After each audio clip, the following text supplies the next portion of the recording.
नमस्कार, मैं प्रिया राज। आप देख रहे हैं न्यूज 24। आपको बता दें, केंद्रीय मंत्री चिराग पासवान एनडीए में रह के एनडीए के बड़े फैसले पर अपनी दावेदारी खेल रहे हैं। इस दौरान सबसे बड़े खतरे की बात बन चुके हैं पशुपति पारस के लिए। और पशुपति पारस पर इस तरह से रंजीसी साजिश चले केंद्रीय मंत्री चिराग पासवान कि अभी पशुपति पारस के साथ साथ उनकी पार्टी भी सबसे बड़े खतरे का उलझन अपने सिर पर ढो रही है। आज तमाम मुद्दों पर बातचीत करेंगे। बातचीत के लिए मेरे साथ मेरे सहयोगी इस वक्त विकास जी मौजूद है। विकास जी, चिराग पासवान एनडीए में रह करके एनडीए में बड़ी साजिश रचते हैं और कहा जाए तो एनडीए में इतने बड़े पैमाने पर चिराग पासवान को जगह मिलती है कि पशुपति पारस के लिए सबसे बड़े खतरे बने चिराग पासवान। बिल्कुल, देखिए, अगर हम बात करें चिराग पासवान की तो चिराग पासवान का क्रेज इन दिनों सबसे ज्यादा नजर आ रहा है। चिराग पासवान काम भी करे तो भी वाह वाह, ना करे तो भी वाह वाह। लेकिन इस वक्त पशुपति पारस के लिए आज सबसे अहम दिन था। आज ये साबित होना था कि पशुपति पारस एनडीए का हिस्सा है या नहीं है। वैसे में पशुपति पारस की पार्टी को और पशुपति पारस को आज बड़ा झटका लगा। देखिए, आज पूरी की पूरी एनडीए की बड़ी बैठक हो रही है। ये बैठक नीतीश कुमार के कार्यालय में नहीं होकर नीतीश कुमार के आवास पर चल रही है। यानी कि आवास पर आज एनडीए के तमाम घटक दल के जो नेता हैं वो मौजूद हैं। उपेंद्र कुशवाहा से पार्टी से हैं, जीतन राम मांझी के पार्टी से हैं, उसके बाद में चिराग पासवान के पार्टी से हैं, बीजेपी से हैं, और नीतीश कुमार की तो बात ही छोड़िए क्योंकि उनके आवास पर ही ये बैठक हो रही है। तो 5 घटक दल मौजूद है, लेकिन छठे घटक दल को यानी कि पशुपति पारस और पशुपति पारस की पार्टी को न्योता तक नहीं गया। यानी कि क्लियर आज हो चुका है कि पशुपति पारस भले ही वो कहे कि हम एनडीए के हिस्से हैं, 2025 में हमें टिकट मिलेगी, 2025 में हम एनडीए के साथ चुनाव लड़ेंगे, लेकिन ये बिहार एनडीए नहीं मान रहा है। आज बिहार एनडीए ने साफ तौर पे ये बता दिया कि आप एनडीए का हिस्सा नहीं है, आप इस बैठक का हिस्सा नहीं है, आपके कहने से नहीं होगा।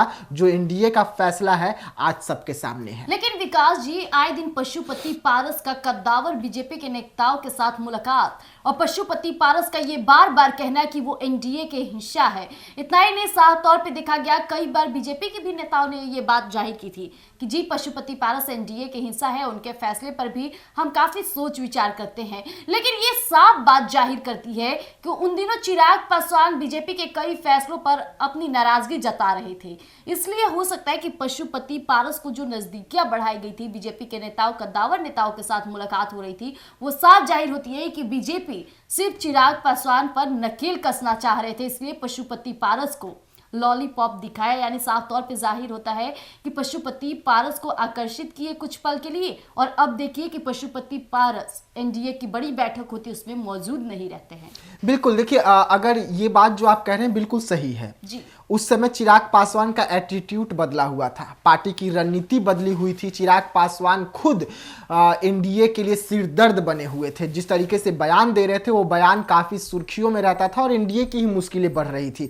और यही कारण रहा कि चिराग पासवान पर नकेल कसने के लिए पशुपति पारस को आगे कर दिया जाता है। पशुपति पारस से तमाम एनडीए के बड़े नेता जो हैं वो मुलाकात करने लगते हैं। खबरें निकलकर सामने आती है कि पशुपति पारस को ये बनाया जाएगा, पशुपति पारस को राज्यपाल बनाया जाएगा। लेकिन अब ऐसा कुछ नहीं है। चिराग पासवान पर एनडीए नकेल कस के पशुपति पारस के द्वारा पशुपति पारस को जिस तरीके से दूध में मक्खी गिर जाती है और मक्खी को निकाल के फेंका जाता है, उस तरीके से निकाल कर फेंक दिया गया है इस वक्त। और अब पशुपति पारस अगला कदम क्या उठाएंगे ये अहम है, या पशुपति पारस एनडीए से अब अलग होकर, एनडीए ने तो उन्हें अलग कर दिया, अब पशुपति पारस को यह मानना जरूरी है कि भाई हम एनडीए के हिस्सा नहीं है, हम अकेले हैं, या तो किसी पार्टी के साथ जाएंगे या अकेले अपने दम पर विधानसभा चुनाव में लड़ेंगे। ये अहम हो जाता है और ये अब देखने वाली बात होगी कि किस रणनीति के तहत इस वक्त खुद पशुपति पारस आगे बढ़ते हैं। ये बहुत इंपॉर्टेंट हो जाता है। एक तरफ तो बिहार विधानसभा चुनाव है, अभी एनडीए ने उन्हें अलग किया भी तो ऐसे समय पर कि चुनाव नजदीक है। कहा जाए तो पशुपति पारस को अगर वो पहले अलग कर देते तो पशुपति पारस जरूर अपनी एक पार्टी खड़ी कर लेते और कहा जाए तो सोच विचार कर बहुत मजबूती के साथ वो दावेदारी खेलते।